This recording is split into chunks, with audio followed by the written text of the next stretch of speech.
Mr. Walheim, for joining us today. We're super excited to have this talk and hear more about your experience. So my name is Rex Walheim. I've been an astronaut since 1996. And I was active mostly till about 3 years ago, and I moved over to safety and mission assurance. I've had various jobs in the astronaut office. My main concentration is mostly on spacewalking. I've done 5 spacewalks on 3 different missions. My first flight was STS-110, which was in 2002, where we brought the central S0 truss segment up to the space station, attached it and outfitted it, or basically connected it mechanically and electrically. And then my second mission was as the lead spacewalker for STS-122, and that was to bring up the Columbus Laboratory Module. It's Europe's big contribution to the space station. So we brought it up, attached it, and outfitted it. So that was fun. And then I was on the final space shuttle mission on STS-135 in July of 2011. And then so until about a week and a half or 2 weeks ago, I was the last person to launch from the United States, or one of the last people to launch from the United States. But now it's been surpassed by the new SpaceX crew, Bob and Doug, who launched just a little while ago and are up in the space station right now. We've got 2 boys. One's at A&M. That's Jeff, the younger one, and you just saw Alex, the UT grad and UT grad student right now, and married, and we live down here in League City. Thank you for that bio, and we're super interested in kind of diving more into your experiences, both like before becoming an astronaut and how you became one, to your experiences on the ISS. We kind of compiled a bunch of questions from everyone in the lab. So the first question we wanted to ask you was, did you know that you wanted to be an astronaut like from a young age? And I mean, you've done a bunch of things in the aerospace industry. So was astronaut kind of like your final goal, or did you know that you just wanted to be an engineer and you kind of just like fell into this as you went through it? You know, when I went to, I did want to be an astronaut from when I was younger, and so my grand plan was to go to. I went to school at UC Berkeley, and I went through RTC, and my goal was to become a pilot, then a fighter pilot, then a test pilot, then an astronaut. And so that was a grand, 12, 15-year plan. But my grand 15-year plan went off the tracks after about a month. After graduating from Berkeley, I went down to pilot training. I got my degree, and I got my commission as an Air Force officer. When I got down to pilot training, one of the first things they do is give you a physical. And I had the military physicals before, so I was hoping everything would go fine, but you never know. And this time, when they gave me the physical, they found a heart murmur, and the heart murmur wasn't a health hazard, but it was something where they said I couldn't fly in jets. I couldn't be a pilot. And so I was devastated. I think, okay, well, my dream will never become a pilot. I'll never become an astronaut. All that stuff is gone now. And so they said, well, you can stay in the Air Force if you want. And I decided, well, I've worked hard for my commission, so I'll go ahead and stay in the Air Force. And they went and sent me up to North Dakota, where I was at a radar site. And so I worked up there for a while, and then got assigned later on to the Johnson Space Center as an engineer. I wasn't obviously an astronaut. I couldn't even be a pilot or anything. But along the way, I'd heard that there was a way I could fly as a backseater, not as a pilot. I'd get a waiver for this heart murmur, and then I could fly in the back seat. And it's called a flight test engineer. And so the place they teach flight test engineers is at test pilot school. They train test pilots in the front seat and flight test engineers in the back seat. And you train together and learn how to flight test airplanes. And that was like a dream for me. That'd be great. I wouldn't be the pilot, but I'd be flying all these fighter jets. So I applied, and when I was down here at Johnson Space Center as an engineer, didn't get accepted. So I figured, well, I'll take one more assignment, try again a couple years later, and I did. And so the second time I got accepted, and so I went to the Air Force Academy, up to the doctor up there. I needed a waiver for this heart murmur. So I said, hey, I need the waiver, and he examined me, and then he said, well, you don't need a waiver because you don't have a heart murmur. It turns out that I didn't have a heart murmur after all. And so that opened up, I could have potentially gone back and become a pilot, but at this point I'd spent 6 years being an engineer, and I had a ticket to test pilot school as an engineer. So I figured, now I'm going to go off to test pilot school. And so I went there, and I was finally getting to fly airplanes. And that was my lifelong dream. It was a neat dream to be an astronaut, but that was really so far hard to attain. I figured, well, at least I'll try to be get involved in airplanes. So I was finally flying airplanes, and it was a very, very difficult course. And they work you really hard, but it's something I love, so I was able to do well there. And after I graduated, I started thinking, well, maybe I should dust off the old astronaut dream, because now I don't have the heart murmur. I've got the flight test experience NASA likes, and I've worked as an engineer at JSC. And so I applied in the 94 class of astronauts, but I didn't get accepted there. So I figured, hey, if it's worth if it's a goal worth having, it's worth trying hard for. So I tried 2 years later, went through the whole thing again, then got the nod that, yeah, hey, I was accepted this time. So it was a long, circuitous route. It's a long answer to a short question, but it was something I've always wanted to do. But the reason I like to tell that story is the path I took was nothing what I imagined. You know, when I planned on going from being a pilot, test pilot, to an astronaut, you know, no, people don't usually say, hey, I think I'll become an astronaut. So I think I'll go to pilot training and get eliminated for medical reasons. Then I'll get sent up to North Dakota to a radar site. You know, that would set me up perfectly to be an astronaut. But what I found in my career is that the path you take is less important than the persistence that you pursue it with. So my path was nowhere near what I expected. I took course corrections along the way, but eventually I got there via persistence. You know, a lot of things broke my way, I have to admit. You know, I'm very fortunate, very blessed that I got to do this. But the persistence was more important than the path I took. Wow. I did not know that about you. I can't believe that they said that you had a heart murmur and you didn't. That's insane.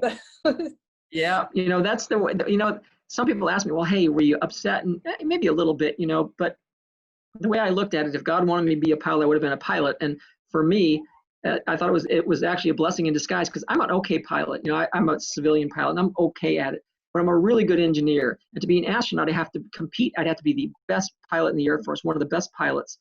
And I don't think I would have competed there. But as an engineer, I could compete there. And so that worked out well for me. So it was a blessing in disguise. And so I wasn't too upset about it, although it was really ironic, because they said I had this heart murmur. There's nothing you can do about it. No bother getting tested again, or, you know, there's just no way around it. And little did I know, years later, that wasn't the case.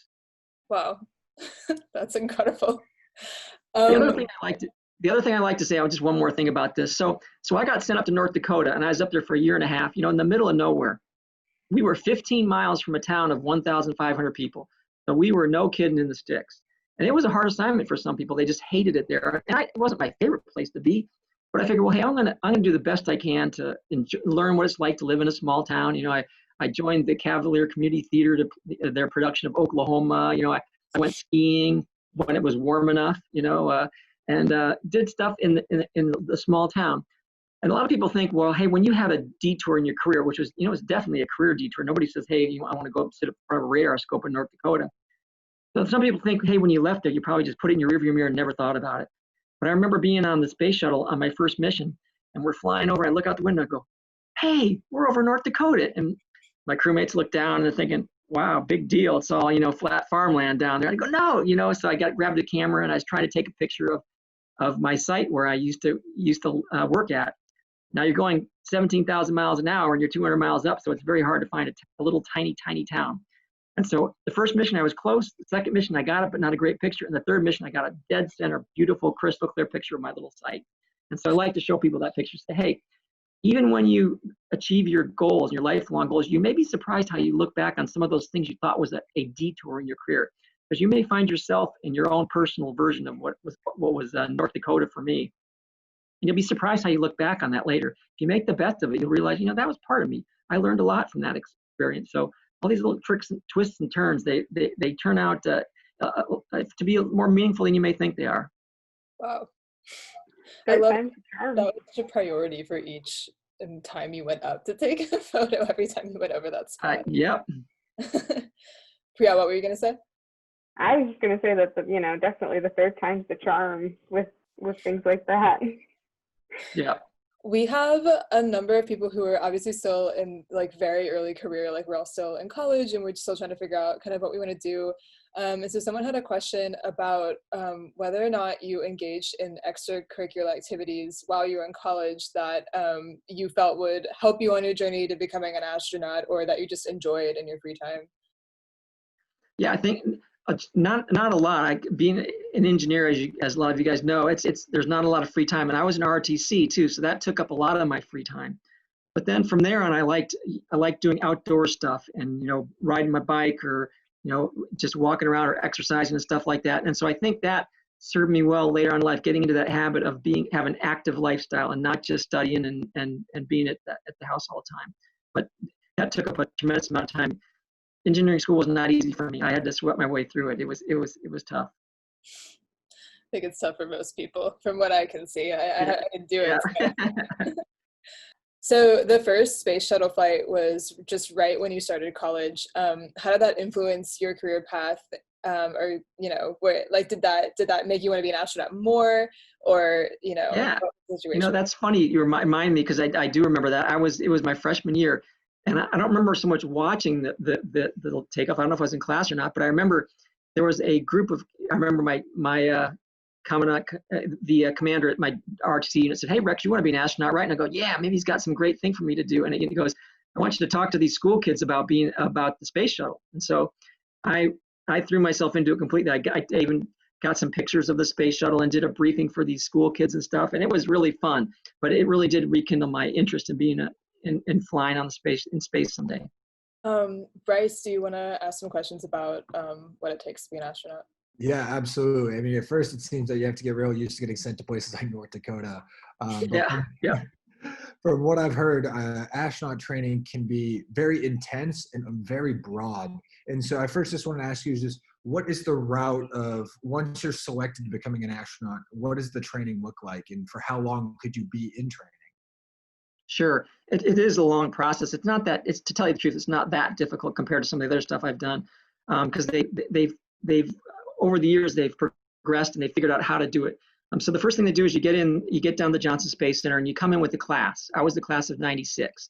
And there's a group of, it could be anywhere between, nowadays it's usually about a dozen or somewhere around there, folks from all different backgrounds. Some are pilots, some are engineers like me, some are doctors, some are maybe a geologist or a scientist. And so they put you together and they give you all the same training. The first thing they're going to do is they're going to teach you all about the space station, the space station systems and things like that. That's one part of it. And then they're going to teach you to fly the T-38, which is a high-performance jet aircraft we use for training. And you might think, well, why do you have a jet nowadays when you don't have the space shuttle? It's not a wing. The SpaceX vehicle and the Soyuz and the Boeing vehicle, none of them have wings. But the real thing about a aircraft like the T-38 is it really teaches you how to react in a very fast-paced environment where your reaction time has and your reactions and your reaction time have consequences. There's plenty of simulators we do also, but the T-38 is the one vehicle where we're actually flying, and if you make a mistake, you can end up with very bad consequences. So they teach you to be either a backseater or the pilots obviously are the front seaters, and folks like me who are engineers, we fly in the backseat. And together we do spaceflight readiness training where we learn to communicate and navigate and aviate and stuff like that. So that's part of our training. And then after you learn about this, about the station and various space systems, they also start teaching you the specialized skills like learning to fly the robotic arm, to work the robotic arm on the space station, and then do spacewalks. They put you in the pool and teach you how to do the basics of spacewalking. And then they look at your aptitude to see how well you do at various of these things. And that kind of helps you specialize a little bit. Now, it takes about 1.5 to 2 years to do that initial basic training. And once you do that, then you're assignable to a space station flight. And space station flights, those take about another year of training or more, probably about 1.5 to 2 years of training. And sometimes that's back and forth to Russia, to Japan, Europe. It's a lot of traveling. So that's probably the hardest part about it. But the actual training itself, if you guys are decent students, there's no problems mastering that. And that's part of it. And then you're learning how to get along with the group and learning more and more about what it's like to be an astronaut. And so when they assign you to a mission, sometimes they'll send you out, for instance, to what's called National Outdoor Leadership School. And this is just it's a firm that does leadership training, outdoor leadership training to people. And you'll go maybe with your crew or some of your classmates. And what they're trying to do is they're trying to teach you coping skills. They want you to be able to be comfortable in uncomfortable situations. So they'll send you to the canyonlands in Utah, or I did a winter version in the mountains of Wyoming in the wintertime, where we built snow caves and stuff like that. It was very cold, but it was fun. It was a great experience.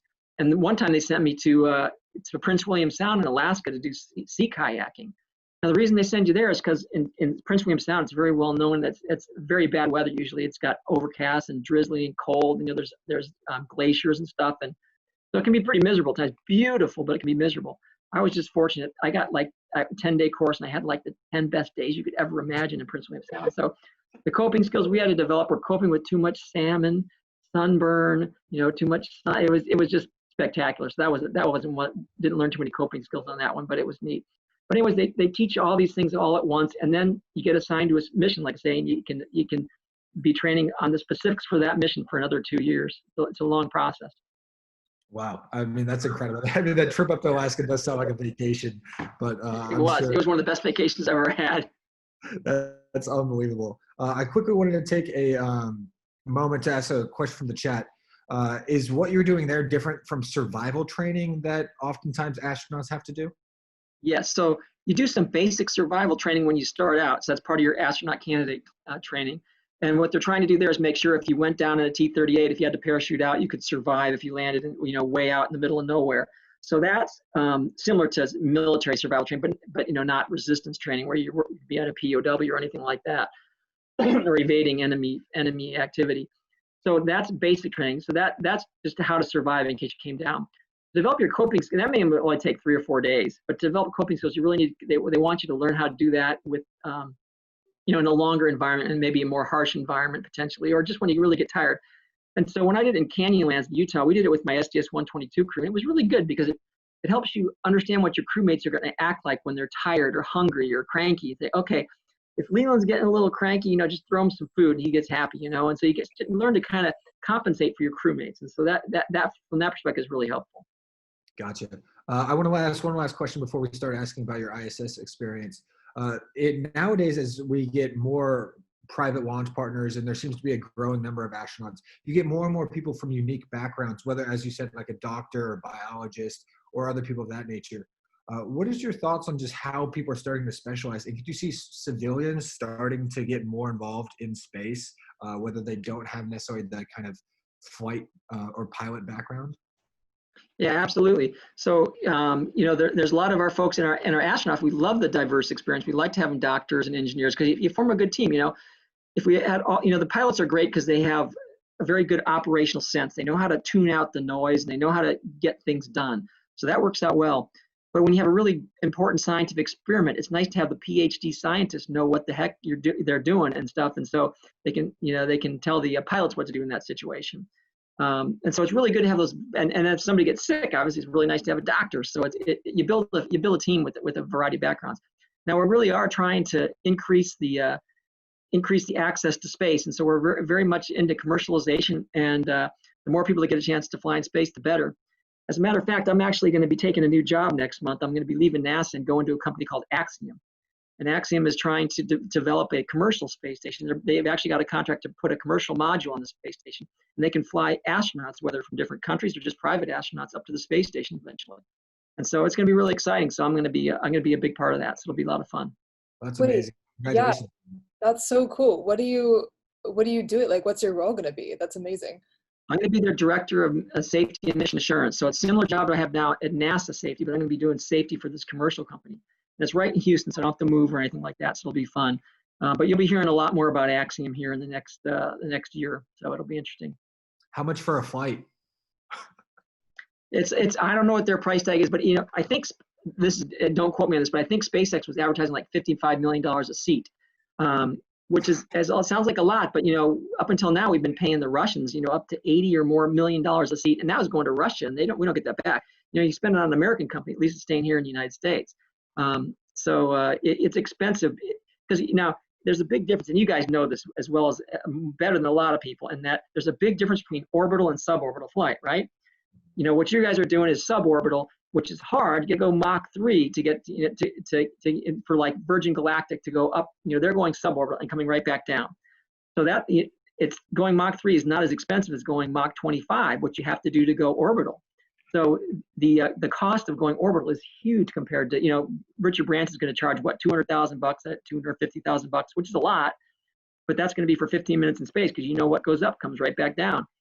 To achieve orbital velocity, you got to be on Mach 25, and that takes a whole lot of energy, and it's very much expensive. That's why it costs tens of millions of dollars to go orbital, to be able to go up to the space station and stay up there. But the great part about orbital is once you get up there, you can stay there as long as you want until your systems run out. Yeah, absolutely. Well, I hope that price tag comes a little bit down because I definitely want to go. Yeah, it can. It definitely can. You see how SpaceX is using reusability, and that really helps things. Making things reusable really brings the cost down. Yeah, absolutely. Priya, if you want to ask about the ISS. Yeah, absolutely. I think, when we all think about you being on the ISS, the first question that really comes to mind is like, what does a day in the life of, someone that lives on the ISS look like? Well, it can vary a lot, which keeps it interesting because, and I was only on the ISS I was docked for about 10 days each mission, close to it, 8 to 10 days. So I was a short timer. The folks stay up there now, stay up there 6 months, sometimes even a year. And so they are timelined, from when they wake up almost to when they go to bed. Now you can't run it like a sprint. You can't sprint for 6 months. So, when we did our shuttle missions, they were 2 weeks long, and you sprinted for 2 weeks, and so you were really tired and you're working hard, and it's tough. And those guys work hard too, but they've got to carve out time for them to exercise because with your bone loss and the various problems you have in space, you have to set aside about 2 hours a day for a long duration astronaut to exercise, and it's really important. Otherwise, their muscles and bones can atrophy really bad. But they work that in. And the day starts out in what we call post-sleep. So it's kind of, you wake up and they usually give you an hour and a half to 2 hours of time to, get breakfast, get changed, and get ready for work. And then you work pretty much close to a 12 or more hour day. And then at the end, you have a post-sleep, or pre-sleep, we call it. Again, time where you can get ready for bed, send some emails home, take some pictures, and do stuff like that. And so the day, and during that day, you have stuff timeline for you in 5-minute increments. And so you can imagine there's a schedule that goes across the computer like this, and there's a red line, and you're chasing the red line all day long because you say, okay, I'm ahead of, no, I'm behind. Oh no, now I've got to do this. And so it can be a little bit disconcerting if you get behind the red line. But they schedule for, but they're pretty good at Houston about modifying that if you're getting tired or you're not getting enough done. So, but then, like I say, with the space station guys, they'll give them at least half a day on Saturday morning is usually like chores, cleaning and stuff like that, and then they give a half a day on Saturday and usually all day Sunday. And the work day is shifted so that part of the work day is during the U.S. daytime, and part of the work day is when Russia's daytime. So it starts out shift 1, we call it, which is about 11 at night our time here, till about 7 in the morning, and that's prime time in Russia. And then the second shift is our day shift, which is evening to nighttime in Russia. And so that's kind of how it works. And they'll shift sometimes when they have a docking or some other vehicle coming up and things like that. But for the most part, it's kind of the time we try to keep it to. So, like, as a follow-up, as a short timer, did you interact heavily with some of the others that were like on the ISS long term, or was it fairly independent? No, we were one big team because we were coming up there to help them. So we were either bringing them a module, bringing them supplies, or doing whatever. And so we got up there and we all went to work together. And they were timelined, so they knew how to help us do our stuff. Sometimes we did the spacewalks. On my first 2 missions, we did the spacewalks. On the third mission, Ron and Ron Guerin and Mike Fossum did of the space station crew. They did the mission, and it's really interesting. You really do form one big team, and it's the best example of international cooperation I've ever seen by far. You have Russian astronauts, Japanese astronauts, Canadian, and U.S. astronauts, and they're all working together as one big team. The way I like to tell the story is it's interesting how the world has changed. When my father, he was in the Army Air Corps during World War II. He didn't get overseas, but he was training to go overseas to fight in World War II. And obviously in World War II, we were fighting against Japan and Germany, our sworn enemies. And my dad, before he started training as a B-17 pilot, he did some training at a place called Maxwell Air Force Base in Alabama. Well, Maxwell Air Force Base is still there in Alabama. And on my first space shuttle mission, we flew to Maxwell Air Force Base and landed there to get gas before we landed at Kennedy Space Center to take off. And could you imagine if somebody in 1943 had tapped my dad on the shoulder and said, hey, someday you're going to have a son who's going to land here in a jet, which basically hadn't been invented or is in extremely infancies. And he's going to be on the way to fly to the Kennedy Space Center where he's going to fly on a space shuttle into space, which was complete science fiction at that time. And now if he was still conscious at this point, you could tell, oh, and by the way, in his career, he's going to fly with a German astronaut and a Japanese astronaut. I mean, it would be inconceivable to him during World War II to understand that. So it really is amazing how times have changed. And we are one big team, and we work really well together. We have control centers in Russia, in the United States, in Japan. And so we have control centers all over the place. And it's a really tricky ballet of who's controlling the space station. The Johnson Space Center is the prime control center. But we're always talking to other control centers, whether it's Huntsville for payloads or Russia for various issues with the Russian Space Agency, and it works really well together. Yeah, that's amazing. Definitely a great example of, international diplomacy as well. We have a question from the chat that talks about, anything that you might have learned about yourself or other people, or, this kind of cooperation while you were on the ISS, working with all these people. Yeah, I think it's just you learn that we have a lot in common, and if you extend grace to other people, if you really try hard to not, to get along with folks and to understand them, it's amazing how well you can cooperate and get along. For instance, I mean, you guys know how the United States and Russia do not get along very well right now from a governmental level, obviously, but from a space program level, down at our working level, we get along great. We're good partners, and it was really one of the unique experience I had was I did Russian winter survival training. So what they do is they put a Soyuz capsule out in a Russian field outside of Moscow, kind of in the wilderness a little bit area. And they put you in your spacesuits and they say, okay, they cram you in the Soyuz capsule and they say, okay, get out and survive for 2 days. Only the survival stuff they have inside the Soyuz capsule. And so myself and Laurel Clark and Dmitry Kondratyev, a Russian cosmonaut, did this training together, and it was just amazing. We formed a good team, and we all had. I didn't speak Russian very well. Dima spoke decent, pretty good English, and then.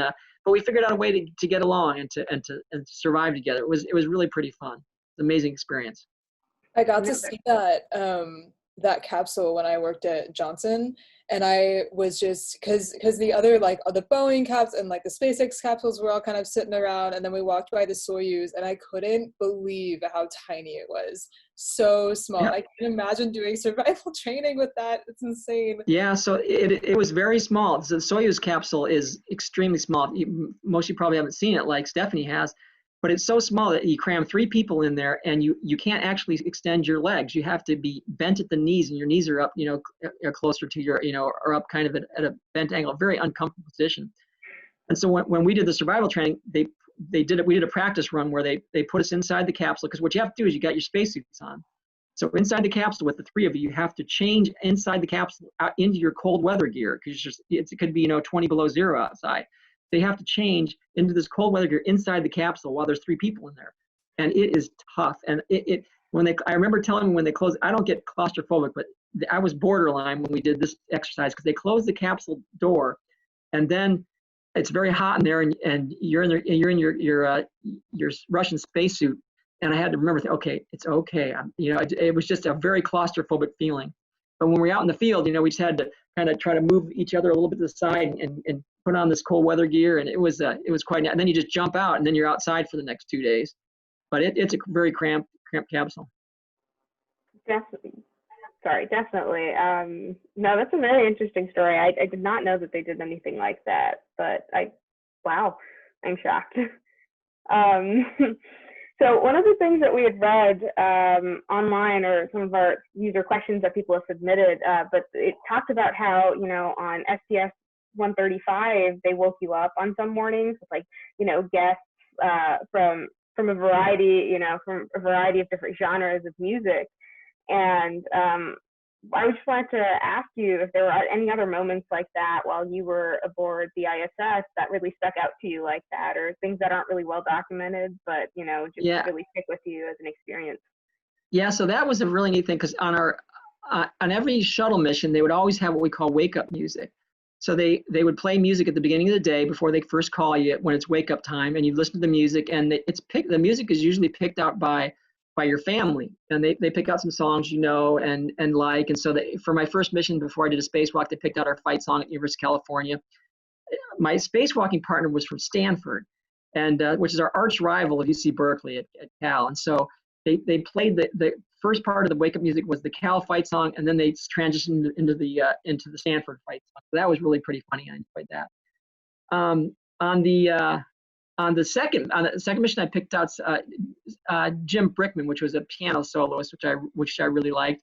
And then on the third mission, there was only 4 of us. So usually it's 7, and so you only get maybe 1 or 2 songs to pick. So on the third mission, and it was a very high profile mission because it was the last one. So we had wake up music that was picked out for us by Beyonce, by Elton John, by Paul McCartney.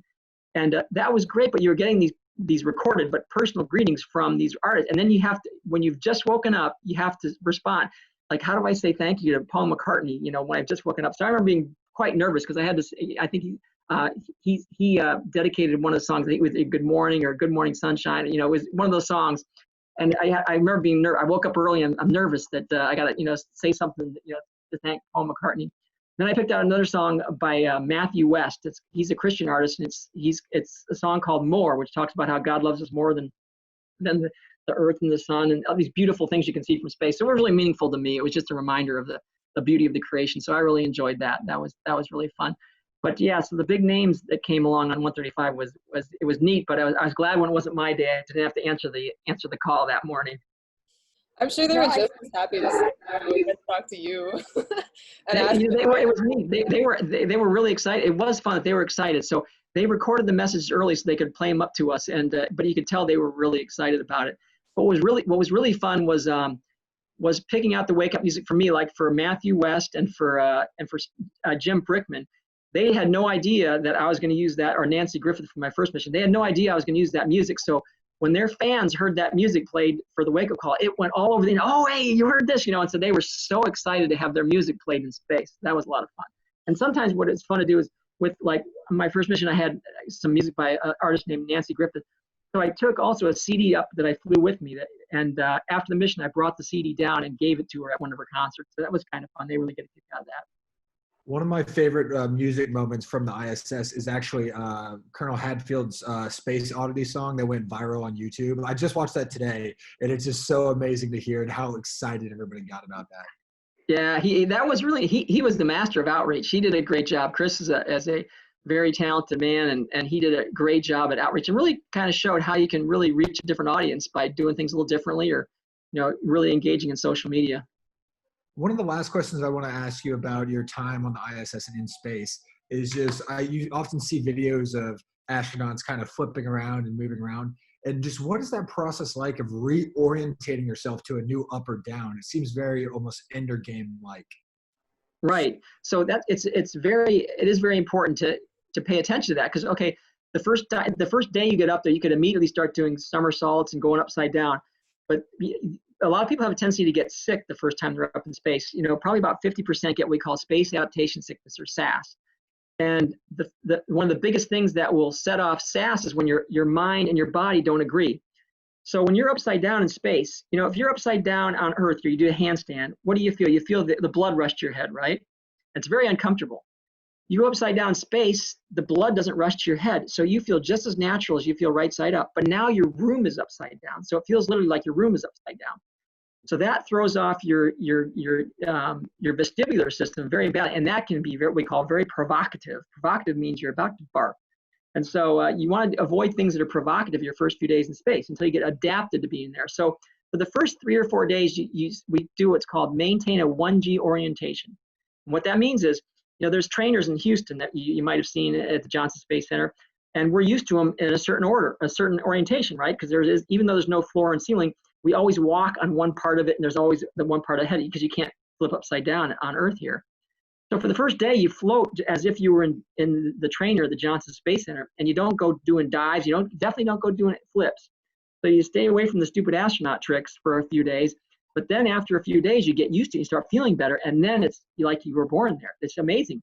You adjust, and you feel like lack of gravity is just perfectly normal. And so that you get used to, and it's really fun. If you ever dreamed you could fly, that's exactly what it's like being on the space station, because you just push off and you just float wherever you want to go. And it's just absolutely amazing. Of course, then you got to come home, you know, so then you come home. And so it's a big adaptation coming home, because now you're used to zero gravity. And on the shuttle, you just feel like you weighed 1,000 pounds. The shuttle would come to a stop on the runway, and then you're thinking, oh no, now you got to get up and get out of here. So like on my first mission, I remember I unstrapped, and it feels like you weigh 1,000 pounds, and kind of lumber over to the hatch. And I remember I could see the window, and I could see the palm trees waving in the wind. It's like, oh, it's such a beautiful feeling. We made it, we did the mission, and we lived to tell about it. And we're going to see our family in a few minutes, or an hour or so.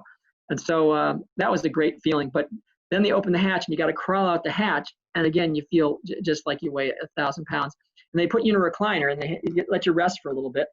And some people get sick coming back too, because your stomach feels weird. And we've got protocols. We drink fluids, a lot of fluids, and eat salt tablets before we come home and try to get our water mass back in our body, because you end up shedding a lot of fluid in your body when you're up in space, because you're like your legs, you don't use your legs very much up there, so your legs end up getting skinny, call them chicken legs. So before you come back home, you drink a lot of water and stuff, but you still feel kind of bloated, and then you take your spacesuit off, which can be what we call provocative again.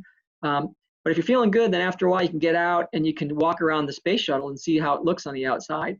And that was always fun if you felt good to do a walk around. It just was a neat feeling to be outside again for the first time in a couple of weeks. To quickly ask one short follow-up in space, people are curious about what is sleeping like on the ISS? Is it really hot because of the sun, or does weightlessness feel awkward? Or it is weird. It can be very comfortable once you get used to it, but it can be very disorienting. So on the space shuttle, it's a small, space shuttle is nowhere near the size of the space station. Space station is the size of a 5-bedroom house. There's plenty of room to spread out and move where you want to. Space shuttle, you have 7 people potentially in there. So you have some people, you have a sleeping bag, which you tie off at both ends, and then you zip up and your arms come out. But you zip it up, it goes around your neck so you don't float out, because it'd be rather disconcerting to wake up in a different room than you went to bed in. So you zip it up, and then you basically are floating inside the sleeping bag, and you don't really notice that, so that's not much of a problem. We generally we have a pillow on the back of it, which is not really used because you don't nothing weigh anything, but you can put a strap around your head, which holds your head down against the pillow, because otherwise your head kind of has a tendency to bob at night a little bit.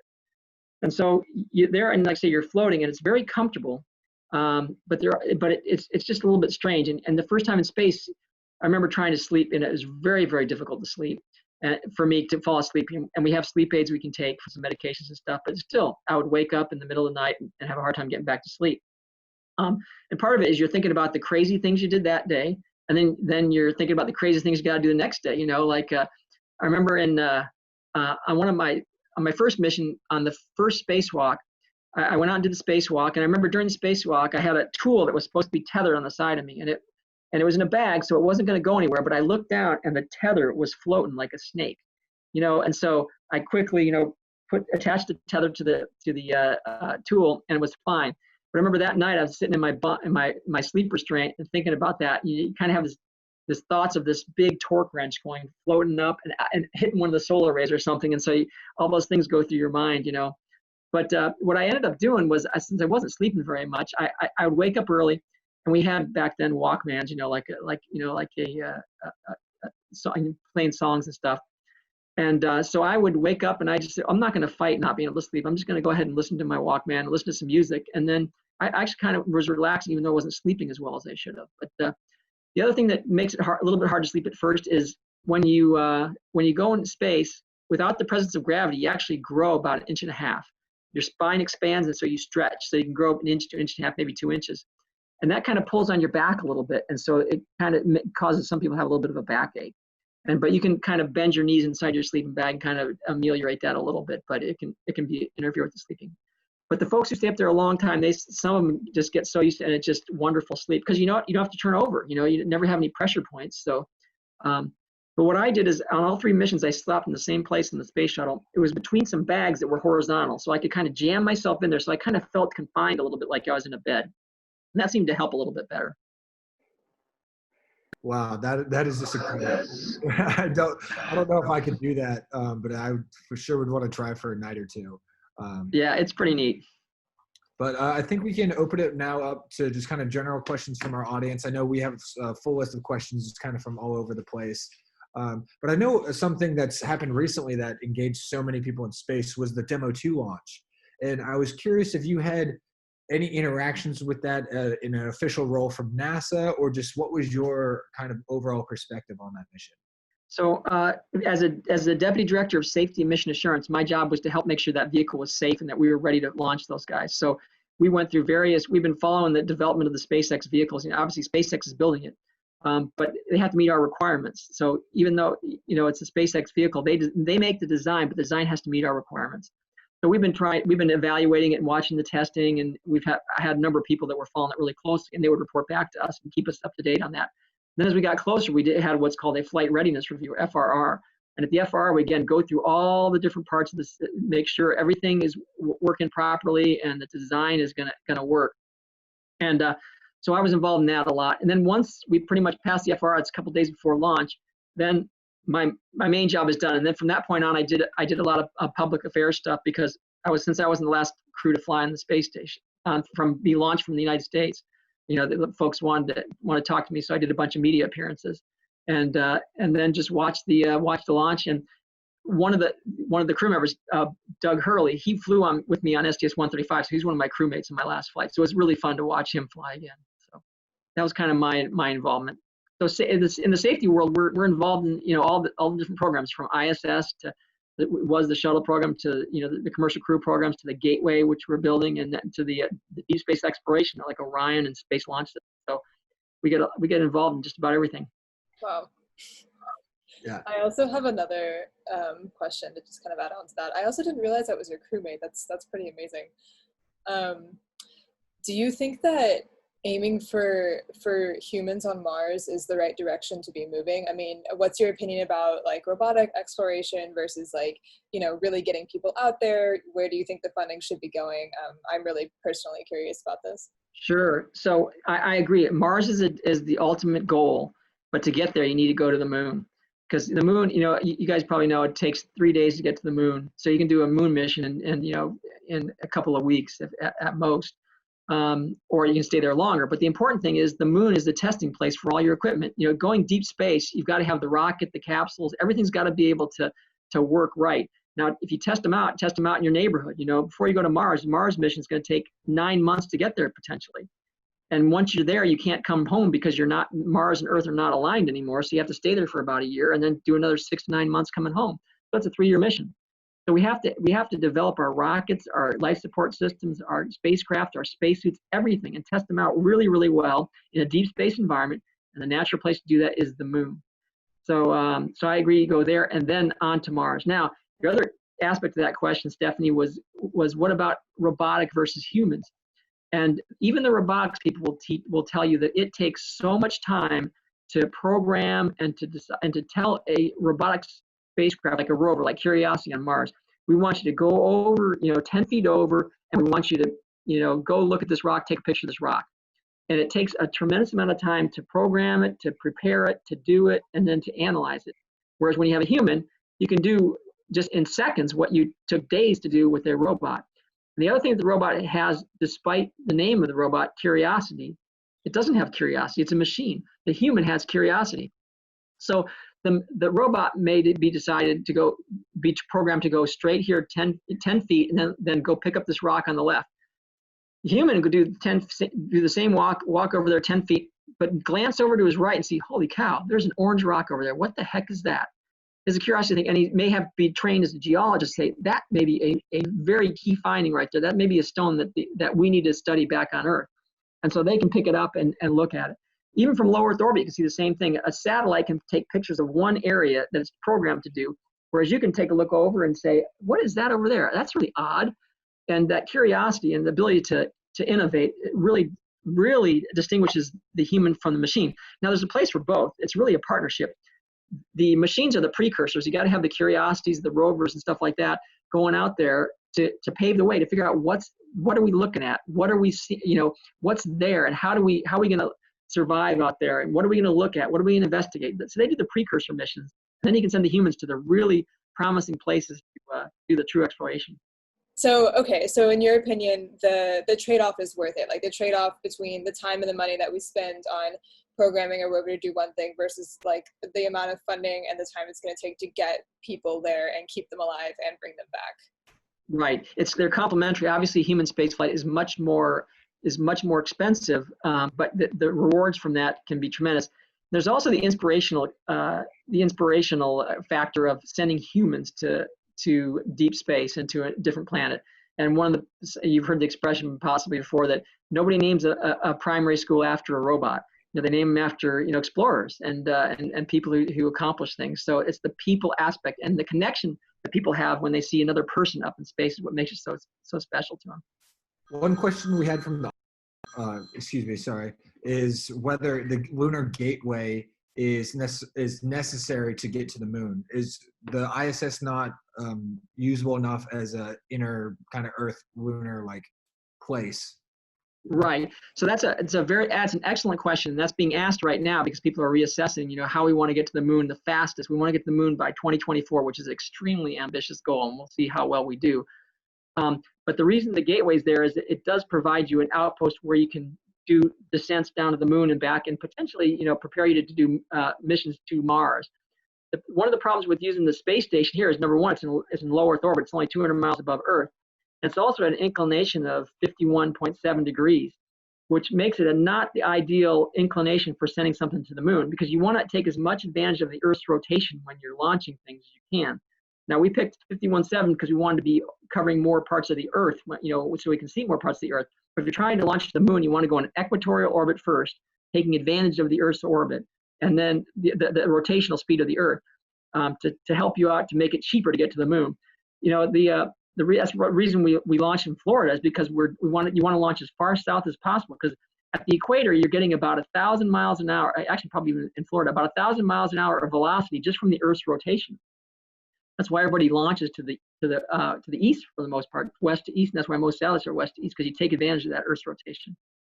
And so as a follow-up, some people and companies even like SpaceX have the methodology of they think we can go straight to Mars and we don't necessarily need the moon.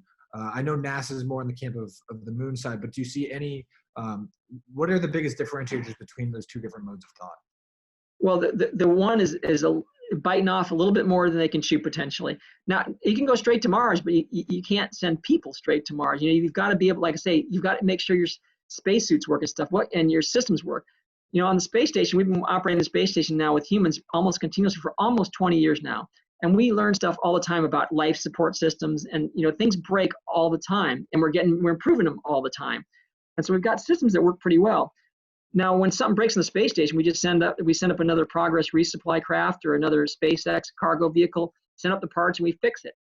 Once you do your burn toward Mars, there's no going back. You've only got what you got with you, or something that may be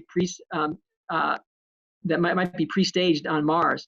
So it's really tough to be able to have equipment that works for 3 years potentially without breaking.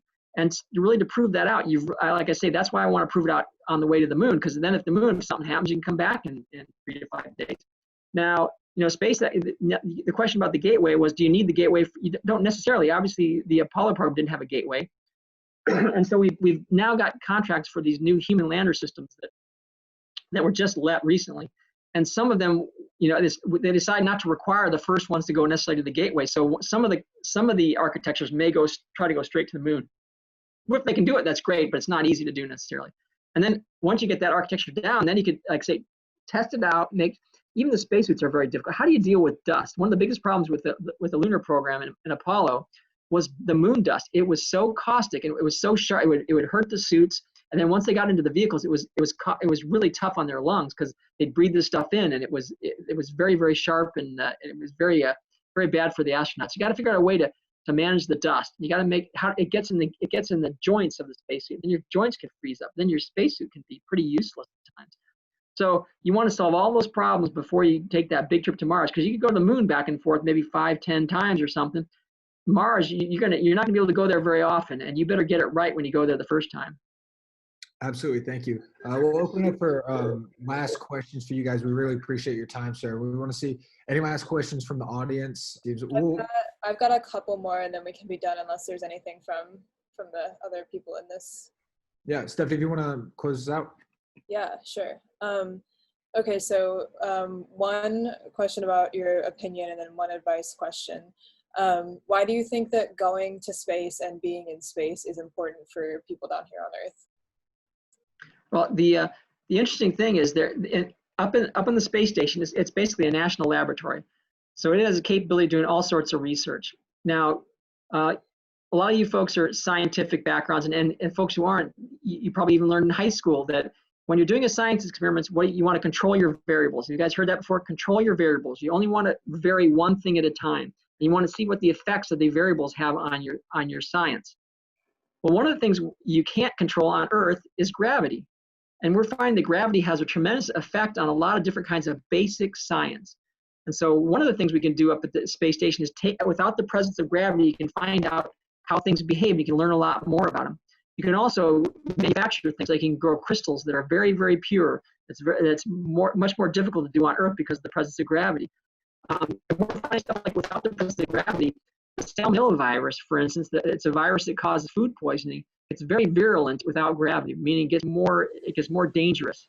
So there's something about gravity that moderates the effect of the salmonella. So maybe you can find treatments to different types of viruses like that by learning how they behave in zero gravity, or targeting developing new drugs and things like that. So a lot of companies are studying that. They're doing various studies to see how things behave.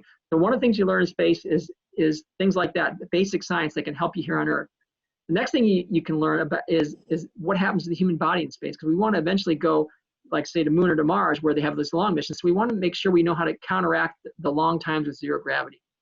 And then the third thing is, like we talked about, the space systems. You want to make sure the systems behave and they can work for 3 years. So that's why we're at the space station, is you can test systems out for years on end and see what has the reliability to make it all the way to Mars and back.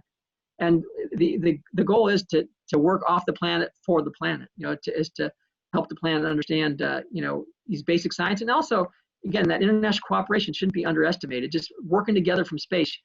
The vantage point from space, when you look down and you see the Earth's atmosphere, and it's just this tiny little band that goes around the Earth, and you realize that's all that keeps us alive. When you see it from that vantage point, you look down on Earth and you don't see any borders, and you realize those folks down there have a lot more in common than they think they do. And seeing things from that vantage point really does change the way you look at the world. That was lovely. Thank you for that. I also just recently spent a lot of time reading papers on research on viruses on the ISS because of what's been going on here, because I was like, I know they're doing stuff to work on this. Okay, we have another question from the audience, and also Sandy Barker wanted to say hi as a former coworker. She's working with us a bit now. Oh, good. Hello, Sandy. So we have a question from the chat. What do you think the big space moment for our generation, like the college students, will be, in your opinion? I'm hoping it'll be the first human on Mars. So I think it will be the first one will be the first woman on the moon, and the first woman, the next man on the moon. It hasn't happened, and we haven't landed somebody on the moon since 1972. So it's been almost 50 years since we've been to the moon. So we need to go back to the moon, like I say, and we never had a woman on the moon, and we need to do that. So that's going to be the first one. But the real big thing will be the first human on Mars, and and I'm hoping it's an American, because it'll be an international mission potentially. But I hope America's part of it. Because you've heard the expression, we can put a man on the moon, but we can't do such and such. We get so much cred as a country for having put the first person on the moon, that it really lends a lot of credence to how important our engineering and our technical prowess is here in the United States. We get a lot of credit for that. Now, if China is the first country to land on the moon, on Mars, then it's going to fundamentally change the way people think about the two countries. If the first human on Mars is Chinese, they're going to be looked at as the preeminent aerospace power, whereas the United States maybe look at as a fading power. I'd rather see an international cooperation where at least the United States is part of it, that we can send a person to the moon, to Mars after the moon. Yeah, I think we could also add to the mission as well. I mean, I think we're doing a lot of good work here, and I think that we could be valuable in that effort. My final question, I guess kind of for everyone, is do you have any advice for college students going forward, just either in their aerospace careers or just kind of general life advice? You've been through a lot. Well, I would say, first of all, enjoy it the best you can. College is a great time, and it's hard. There's no question about it. But, stop and smell the roses. Enjoy the time you're in college. When there's not a pandemic going on, go to the football games and have fun. Go to the sports events and enjoy the life of a student. And obviously you're gonna have to work hard. That's part of the deal. So work hard and get that basic foundation you need, because the basic bachelor's, and then if you go on to grad school, that's going to open up a lot of doors for you. And you have to build on your success. You do well in college, get yourself a job, and just apply yourself to every job you have, because it's your current job that's going to get you your next job. And so some people will think, well, this job doesn't relate to what I want to do, so I don't really care about it. Well, if you do that, you're not going to get a very good recommendation from that job, and you're not going to learn as much as you would have. And so that may affect your next job. So imagine if I was in North Dakota and I said, I never want to come to the stupid radar site. I'm not going to work hard. I'm just going to goof off and get on with it. Well, then I wouldn't have gotten a good recommendation to get my next job, which is down at the Johnson Space Center in Houston. So the key to success is to build on your past success and just do the best you can at the current job you have, no matter what the job is. And again, don't worry if you get a sidetrack. If you get sent to North Dakota, just work your way back to where you want to go and do the best you can, and they'll build upon it. And then, you want to, everybody has their goals in mind, and you try to work towards your goals, but you want to pick the path that you enjoy the most. So, for instance, some people say, well, what should I study if I want to become an astronaut? Well, it depends. What do you love? Find out what you love. Like I said, we have different types of backgrounds for astronauts. We have doctors and engineers and stuff like that. And for me, I love flying, so I want to be a flight test engineer. Now, the first time I didn't get accepted to the astronaut corps, people thought, well, hey, why don't you get a PhD? Because I only had a master's degree. And I thought, well, I don't want to, because I don't want to do that just to become an astronaut. Because if I don't become an astronaut, now I'll be getting a PhD and I may be working in a lab, which may not be where I want to be. I'd rather be working on airplanes and doing flight tests, even if I only have a master's, even if I never become an astronaut. So it's, I participate in a lot of astronaut selection processes over the years. And it's a little bit sad when you see somebody's application, you can kind of tell this person has done everything they can to be an astronaut. And you just hope that they like what they're doing, because that person wasn't necessarily, the chances of becoming an astronaut are so small. You want to pick a field you really love so that if you don't become an astronaut, you're still doing something you love. So, just don't try to game it, I guess, just do the best you can at each job, and hopefully it'll work out. Well, that is some fantastic advice. Thank you so much for your time, sir. We've really appreciated this talk. It's been super informative and fun for all of us. So thank you. We'd be happy to answer any questions you have for us, but we'd love to kind of keep you updated on our lab, especially as we approach launch in May. That's what I was going to say. So I want to hear more about the progress you guys are making. Stephanie, you got my email address, so you better send me some updates. I want to hear about how the rocket's coming along, and I want to hear about the big flight test. Absolutely. I will keep you in the loop. All right, good. All right, you guys have a good night. It's great talking to you. Thank you, sir, so much. Have a good day. Thank you so much. See you guys.